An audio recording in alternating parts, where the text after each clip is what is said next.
बिस्मिल्लाहिर्रहमानिर्रहीम। Online lecture 8 database के साथ हम लोग इस वक्त प्रेजेंट हैं। आज हम लोगों ने देखना है कि सीक्वेंस को हम किस तरीके से क्रिएट कर सकते हैं, इंडेक्सेस किस तरह से बना सकते हैं और डेटाबेस के अंदर सिनोनिम्स को किस तरह से हम क्रिएट कर सकते हैं। सबसे पहले हम देख लेते हैं कि सीक्वेंस को हम कैसे क्रिएट कर सकते हैं। जब हमें सीक्वेंस को क्रिएट करना है तो उसके लिए हम क्रिएट सीक्वेंस की क्यूरी को यूज़ करते हैं। अब इस क्यूरी का पर्पस क्या है और उसको हम यूज़ किस तरीके से करते हैं वो हम देखते हैं डिटेल में। Sequence is a database object from which multiple users may generate unique integer.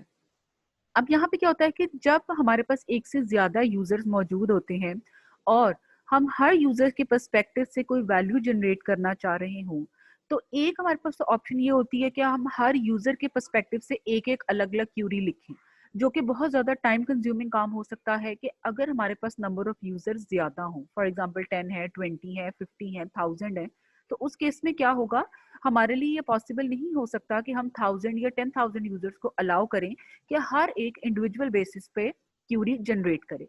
तो उस केस में हम क्या करते हैं, हम सीक्वेंस को यूज करते हैं। अब सीक्वेंस में होता क्या है, यहाँ पे इंक्रीमेंटल वैल्यूज होती हैं, यानी कि इंक्रीमेंट वैल्यूज होती हैं। वैल्यू आहिस्ता आहिस्ता इंक्रीमेंट होती जाती है। जैसे ही एक वैल्यू दूसरी वैल्यू की तरफ स्विच करती है या इंक्रीमेंट होती है, साथ ही ऑटोमेटिकली क्या होता है, यूजर भी स्विच हो जाता है।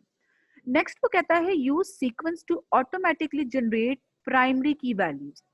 अब बाजुकात हम क्या करते हैं, कुछ ऐसी वैल्यूज होती हैं जो हमें ऑटोमेटिकली जनरेट करनी होती है। फॉर एग्जांपल, अगर हम स्टूडेंट्स के रोल नंबर की बात करते हैं या उसके रजिस्ट्रेशन नंबर की बात करते हैं, तो वो ऑटोमेटिकली जनरेटेड होता है। यानी कि रोल नंबर 1 से स्टार्ट करेंगे, फिर 2 है, 3 है, 4 है, अप टू सो ऑन। जितनी नंबर ऑफ स्ट्रेंथ क्लास की है उतने नंबर ऑफ रोल नंबर्स हम जनरेट करते हैं और वो सीक्वेंस के अंदर होती हैं और ये ऑटोमेटिक होती हैं। इसी तरह से आप यहाँ पे देखें, एम्प्लॉय का जिस तरह से हम लोगों ने अगर उसको आईडी को इशू करना है तो वो भी एक सीक्वेंस के अंदर होता है। इसीलिए हम जब भी कोई क्यूरी लगाते हैं तो हम प्राइमरी की के ऊपर लगाते हैं, और स्टूडेंट के टेबल के अंदर जो प्राइमरी की हम बना रहे होते हैं वो रोल नंबर या रजिस्ट्रेशन नंबर होता है। और इसी तरह से अगर हम एम्प्लॉय के टेबल की बात करते हैं तो वहां पर हमारी जो प्राइमरी की बन रही होती है वो उसका रजिस्ट्रेशन नंबर या एम्प्लॉय आईडी होता है। फिर नेक्स्ट कहता है when sequence number is generated it is incremented. एक दफा एक नंबर जो जनरेट हुआ है, आगे मूव ऑन होने से पहले क्या होगा, उसके अंदर इंक्रीमेंट हो जाएगा। अब वो इंक्रीमेंट 1 का होता है या 2 का होता है, वो डिपेंड करता है कि हमने जब सीक्वेंस क्रिएट किया है तो वहां पर हमने क्या ऑप्शन दी है। सिंटेक्स इसका क्या है, क्रिएट सीक्वेंस, ये हमारा कीवर्ड है इसीलिए इसको कैपिटल में लिखा है, ये एज इट इज लिखना है और उसके आगे जो भी आप सीक्वेंस क्रिएट करना चाह रहे हैं उसका नेम लिख देंगे। अब ये बहुत सारी उसकी कुछ स्पेसिफिकेशंस हैं जिनको हमने देखना होता है, क्योंकि जब हम इंक्रीमेंट की बात करते हैं तो इंक्रीमेंट को हमने कहाँ से स्टार्ट करना है, इंक्रीमेंट को कहाँ तक खत्म करना है, कितने का इंक्रीमेंट होगा लूप के अंदर, ये सारी चीजें हम लोगों ने देखनी होती हैं। ये बिल्कुल उसी तरह से है जैसे अगर हम अपनी प्रोग्रामिंग लैंग्वेज में लूप्स की बात करते हैं, फॉर लूप है, वाइल लूप है या डू वाइल लूप है, ये बिल्कुल उसी तरह से ही है। अब सबसे पहले आप देखो यहाँ पे जो उन्होंने बताया है, उन्होंने कहा है इंक्रीमेंट बाय, यानी कि आप कितने का इंक्रीमेंट करना चाह रहे हैं, यानी कि एक वैल्यू और दूसरी वैल्यू के दरमियान कितने का गैप होगा। Specify interval between sequence numbers. फिर कहते हैं start with specify first sequence number to be generated, यानी कि हमने क्या करना है, हमने जहां से वैल्यूज को इंक्रीमेंट करवाना स्टार्ट करना है हमने वो स्टार्टिंग वैल्यू स्पेसिफाई कर देनी है। फिर आ जाता है मैक्सिमम वैल्यू। मैक्सिमम वैल्यू का मतलब ये है कि हमने इंक्रीमेंट करना स्टार्ट किया है, इसको खत्म कहाँ पे करना है या इसकी टर्मिनेशन कहाँ पे होनी है, वो मैक्सिमम वैल्यू होती है। नेक्स्ट आ जाता है no max value. No max value क्या है, to indicate maximum value of 10 raise to power 27, यानी कि इन केस अगर हम अपनी क्यूरी के अंदर कोई भी मैक्सिमम वैल्यू स्पेसिफाई नहीं करते तो बाय डिफॉल्ट जो मैक्सिमम वैल्यू है वो 10 रेज टू पावर 27 है। यहाँ तक आपकी वैल्यूज इंक्रीमेंट होंगी, जैसे ही हमारी वैल्यू 10 रेज टू पावर 27 तक पहुंच जाएगी, यहाँ पे आके हमारा वो जो इंटरवल चल रहा था वो टर्मिनेट हो जाएगा। फिर आ जाता है मिनिमम वैल्यू। मिनिमम वैल्यू हम स्पेसिफिकली यूज करते हैं जब हमने डिक्रीमेंट वाला काम स्टार्ट करना हो, क्योंकि इंक्रीमेंट की भी हम बात करते हैं जैसे हम लूप्स के अंदर डिक्रीमेंट यूज करते हैं, यानी कि मैक्सिमम वैल्यू से मिनिमम वैल्यू की तरफ मूव करते हुए। इसी तरह से यहाँ पर भी हमें मिनिमम वैल्यू चाहिए होती है कि आइदर हम कहाँ तक अपने लूप को मिनिमम वैल्यू पे टर्मिनेट करना चाह रहे हैं। फिर आता है नो मिनिमम वैल्यू। अगर हम कोई मिनिमम वैल्यू नहीं स्पेसिफाई करते तो ये कहाँ पर खत्म हो जाएगा, या तो 1 पे टर्मिनेट हो जाएगा या -10⁻26 पे होगा। डिपेंड करता है कि हम कौन सी वैल्यूज को यहाँ पे यूटिलाइज कर रहे हैं। उसके बाद आता है साइकिल। साइकिल क्या है? To indicate that sequence continues to generate values after reaching either to max और मिन वैल्यू। अगर हम साइकिल का कीवर्ड यूज करते हैं, इसका मतलब ये है कि इवन अगर हम मैक्स वैल्यू और मिन वैल्यू तक पहुंच भी गए हैं तब भी हमारा साइकिल कंटिन्यू रहेगा, यानी कि हम मिनिमम या मैक्स वैल्यू तक पहुंच के भी अपने लूप को टर्मिनेट नहीं करेंगे, साइकिल को टर्मिनेट नहीं करेंगे। फिर आ जाता है नो साइकिल। अगर हम साइकिल मेंशन नहीं करते हैं तो क्या होगा? Indicate that sequence can not generate more values after reaching it's max और मिन वैल्यू। यानी कि अगर हमने साइकिल नहीं है, नो साइकिल लिखा हुआ है, तो इसका मतलब ये होगा कि जैसे ही अगर हम इंक्रीमेंट कर रहे थे और हमें मैक्सिमम वैल्यू मिल गई, और अगर हम डिक्रीमेंट कर रहे थे और हमें मिनिमम वैल्यू मिल गई, तो साथ ही हमारा जो सीक्वेंस है वो टर्मिनेट हो जाएगा। फिर आ जाता है कैशे। कैशे जिस तरह से हम कंप्यूटर साइंस में यूज करते हैं, कंप्यूटर्स के अंदर हम यूज करते हैं कैशे को मेमोरी यूटिलाइजेशन के पर्सपेक्टिव से, यहाँ पर भी इसका काम यही वाला होगा। Specify how many values of sequence database preallocates and keeps in memory for faster access. यानी कि हमने क्या करना है कि अगर हम ये चाहते हैं कि हमारा सीक्वेंस हमने जो क्रिएट किया है वो डेटाबेस के अंदर ज्यादा अच्छे तरीके से प्रोसेस हो सके, तो उसके लिए हम क्या करते हैं, हम थोड़ी सी मेमोरी प्री एलोकेट कर देते हैं, जिसको हम कैशे मेमोरी कहते हैं। और उसकी वजह से क्या होता है, हमारा प्रोसेस जो है वो थोड़ा सा फास्ट हो जाता है। दिस इंटीजर वैल्यू हैज 28 और फ्यूअर डिजिट्स। अब यहाँ पे उन्होंने बताया कि कितनी वैल्यू तक हम कैशे में स्टोर कर सकते हैं, तो वो उन्होंने स्पेसिफाई कर दिया है कि 28 या इससे भी कम वैल्यूज हम स्टोर कर सकते हैं। नो कैशे, यानी कि अगर हमने नो कैशे लिखा है, यानी कि कैशे स्पेसिफाई नहीं किया, value of sequence are not preallocated. Preallocation कोई भी नहीं होगी, जैसे जैसे आपकी वैल्यूज आती जाएंगी वैसे वैसे आपकी डायरेक्ट मेमोरी के अंदर स्टोरेज होती जाएगी। फिर आता है order. Sequence numbers are generated in order of request. यानी कि ऑर्डर के अंदर क्या होता है, जैसे जैसे आपकी वैल्यूज आती जा रही हैं उसी ऑर्डर के अंदर आपकी रिक्वेस्ट का जो क्राइटेरिया है वो फुलफिल होता जाता है। No order if you do not want to guarantee sequence numbers are generated in order of request। यानी कि अगर आपको ये लगता हो कि हमारे पास जो सीक्वेंस में नंबर्स आ रहे हैं हम उस सीक्वेंस में नहीं प्रोड्यूस कर सकते, तो हम नो ऑर्डर को यूज करते हैं। इसका मतलब ये होता है कि मैं अगर ये कहूँ, फॉर एग्जाम्पल मैं रोल नंबर अगर मैं लेने की बात करती हूँ तो मैंने सीक्वेंस में सबको एलोकेट कर दिए, लेकिन बाजुकत ये होता है क्लास में कोई पेपर आपसे लिया गया है, अब जब टेस्ट टेस्ट कलेक्शन की बारी आती है, ठीक है, सिटिंग आपकी सबकी रोल नंबर वाइज हुई, लेकिन बाजू का क्या होता है जब हम टेस्ट कलेक्ट कर रहे होते हैं उनके उसके अंदर क्या होता है, आपका सारा जो रोल नंबर का सीक्वेंस है वो आगे पीछे हो जाता है। अब जब मैंने उसी सीक्वेंस में, मेरे पास पेपर आते जा रहे हैं और मैं उसी सीक्वेंस में डेटा की एंट्री करती जा रही हूँ, तो मेरे पास वो 1-2 का सीक्वेंस तो नहीं हुआ ना।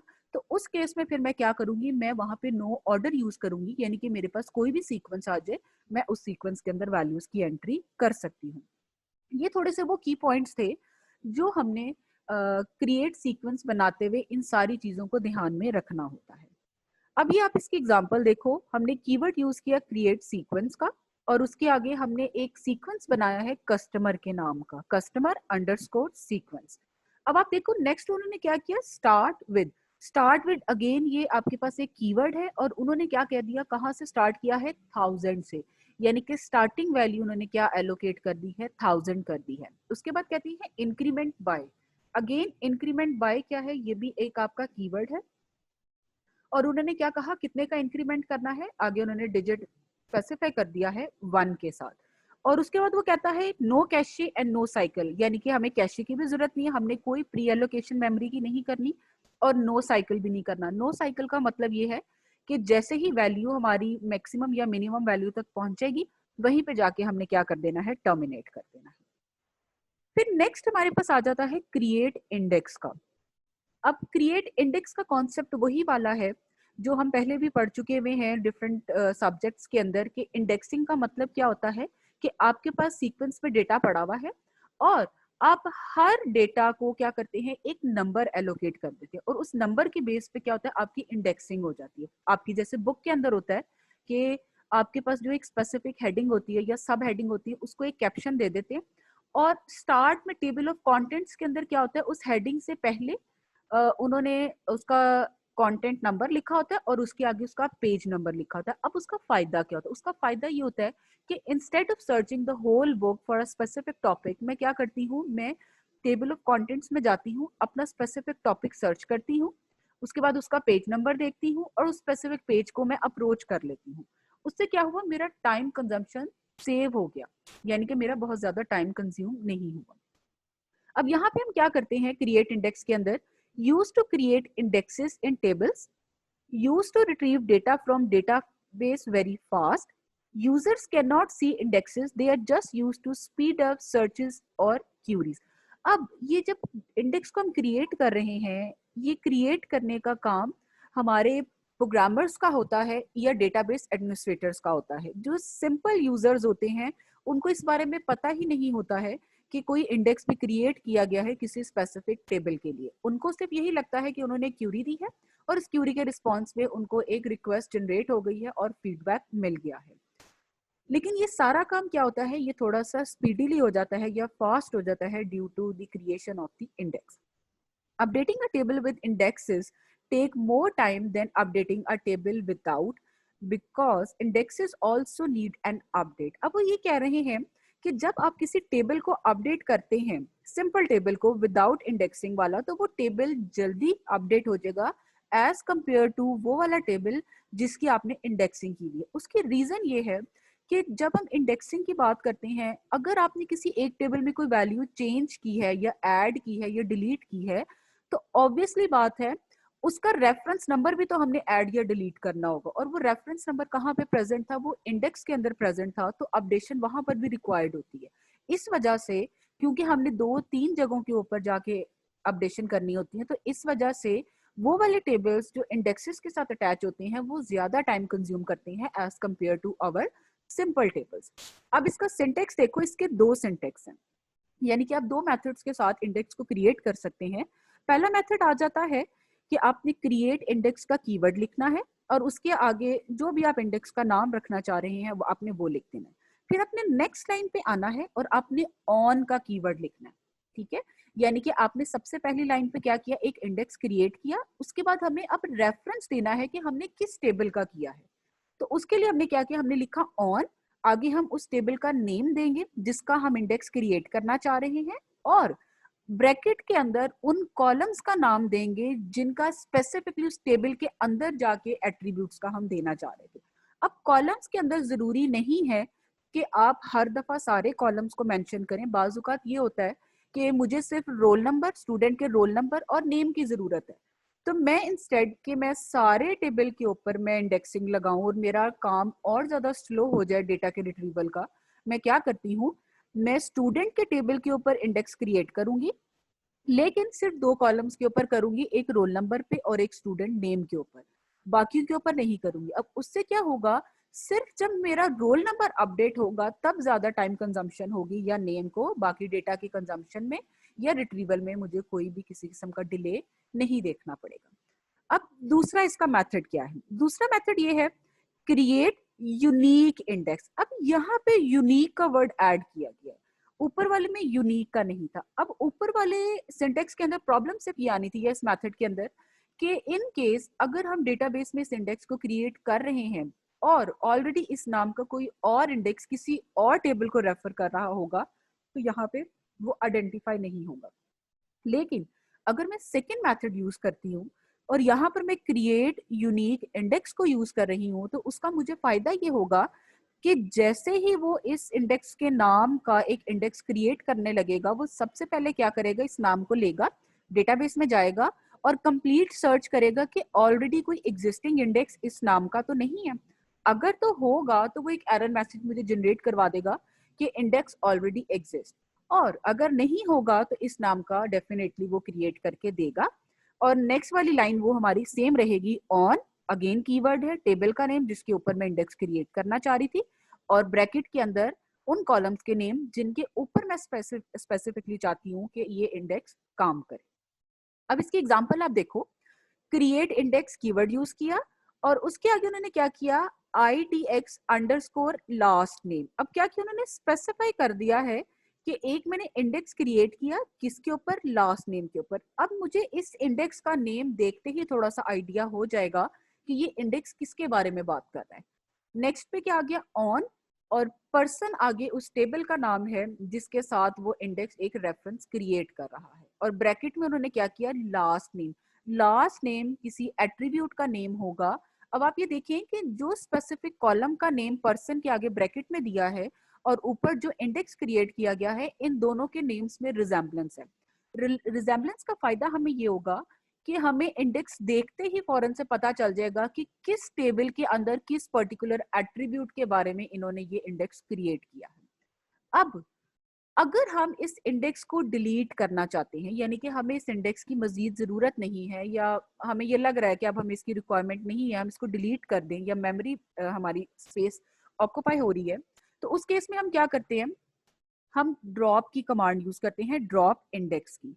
उसके लिए हम क्या करेंगे, ड्रॉप इंडेक्स यूज करेंगे, आगे उस टेबल का नेम यूज करेंगे जिसके अंदर हमने इंडेक्स क्रिएट किया था, उसके आगे हम डॉट ऑपरेटर लगाएंगे जिसको हम रेफरेंस ऑपरेटर भी कहते हैं, और उसके आगे जो हमने नया इंडेक्स क्रिएट किया था उसका नाम लिख देंगे।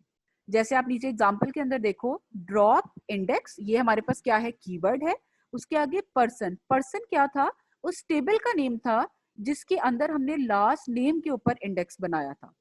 पर्सन क्या आ गया, टेबल का नेम, उसके आगे हमने लगाया डॉट, डॉट क्या था, रेफरेंस ऑपरेटर था, और उसके आगे आप देखिए IDX underscore last name. IDX underscore last name क्या था, ये वो वाला इंडेक्स था जो इसी पेज पे सबसे ऊपर हमने क्रिएट किया था। जैसे ही इस स्टेटमेंट को हम लिखेंगे, हमने लास्ट नेम के नाम से जो इंडेक्स क्रिएट किया था ये डिलीट हो जाएगा। नेक्स्ट हमारे पास आ जाता है सिनोनिम्स को जब क्रिएट करना। आप अक्सर देखो हम डिक्शनरी के अंदर सिनोनिम्स को यूज करते हैं। सिनोनिम्स का मतलब क्या होता है कि एक आपके पास वर्ड मौजूद है और आप उसके ऑल्टरनेटिव मीनिंग्स देख रहे होते हैं या ऑल्टरनेटिव नेम्स देख रहे होते हैं, उसको हम क्या कह देते हैं, सिनोनिम कह देते हैं। और क्रिएट सिनोनिम का मतलब क्या है कि एक टेबल का नेम ऑलरेडी आपके पास मौजूद है और आप उसी का एक ऑल्टरनेटिव नेम यूज कर रहे हैं for the purpose of your ease. अब उसमें क्या होता है, use to provide an alternative name for a table और view that is present in same schema और another schema. Same schema और एन अदर स्कीमा का मतलब ये है कि एक ही डेटाबेस में या किसी और डेटाबेस के अंदर अगर आपका नेम पड़ा हुआ है तो उसके ऊपर अगर आप सिनोनिम को क्रिएट करना चाहें। You can not create a synonym with same name as table that already exist in same schema. वो ये कह रहा है कि अगर फॉर एग्जांपल आपके पास एम्प्लॉय नाम का एक टेबल पड़ा हुआ था एक डेटाबेस के अंदर और आप उसी एम्प्लॉय नाम का ही सिनोनिम भी क्रिएट कर देते हैं उसी टेबल के लिए, तो वो नहीं होगा। उसकी रीजन ये है कि अगर आप में से किसी का नाम आमना या अली है तो मैं ये कहूं कि आपका निकनेम भी अली या आमना ही है, तो ऐसा पॉसिबल नहीं होता। बाज़ औक़ात हम क्या करते हैं, नाम के हिसाब से कोई शॉर्ट वर्ड या शॉर्ट एब्रीवेशन हम यूज करते हैं एज अ निकनेम या एज अ सिनोनिम। सिंटेक्स के अंदर आप देखो, क्रिएट सिनोनिम, अगेन क्या आ गया, हमारा कीवर्ड आ गया और उसके आगे है सिनोनिम अंडरस्कोर नेम, यानी कि जो आप सिनोनिम क्रिएट करेंगे उसका नेम आ जाएगा। नेक्स्ट लाइन पे आपने क्या करना है, आपने यहाँ पर लिखना है फॉर। फॉर अगेन आपका कीवर्ड है और उसके आगे आपने क्या करना है, आपने जो व्यू क्रिएट किया होगा अगर उसका नेम लिखना है, या अगर कोई टेबल क्रिएट किया है आपने उसका नेम लिखना है। ये वही रेफरेंस है जैसे हमने सेलेक्ट की क्यूरी में किया था, select static from table name. तो यहाँ पर भी यही है कि आप जिस टेबल का नेम का आप क्रिएट करना चाह रहे हैं वो आप फॉर के आगे लिखेंगे उस टेबल का नेम, और आगे जाके आप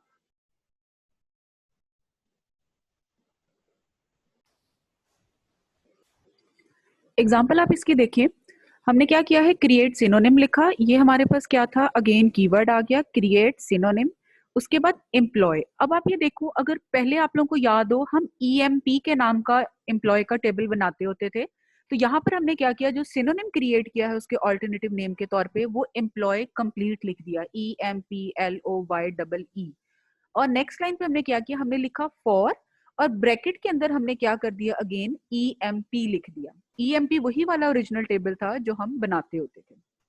अगर इन केस हम ये चाहते हैं कि हमने जो सिनोनिम क्रिएट किया है कंप्लीट एम्प्लॉय के नाम का, उसको डिलीट कर दें, तो उसके लिए हम क्या करेंगे, हम ड्रॉप की कमांड यूज करेंगे, ड्रॉप सिनोनिम, और उसके आगे जो नया सिनोनिम क्रिएट किया था एम्प्लॉय के नाम का, उसको हमने आगे लिख दिया और उसके आगे हमने सेमीकोलन लगा दिया। जैसे ही ड्रॉप सिनोनिम एम्प्लॉय की क्यूरी एग्जीक्यूट होगी, फौरन से क्या होगा, जो हमने एम्प्लॉय के नाम का सिनोनिम क्रिएट किया था वो डिलीट हो जाएगा। Thank you very much.